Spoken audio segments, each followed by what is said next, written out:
In a 2D world, the best a manufacturing engineer can do is provide zone callouts. For example, install a bracket referring to zone B4. For more specific guidance, the work instruction would be supplemented with specific detailed drawings, illustrations, or photographs to convey manufacturing information. All of this goes away with SAP S/4HANA Manufacturing for Production Engineering and Operations.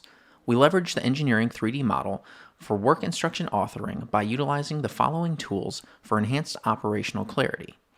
We can, for example, rotate the model to the desired orientation, zoom to a specified focal point, perform cutaway views, navigate to predefined engineering views such as top, bottom, left, right, and so on. When the manufacturing view has been established, it is given a name that can be included as a hyperlink within the work instruction. During work execution, the model transitions to the prescribed orientation when the hyperlink is selected.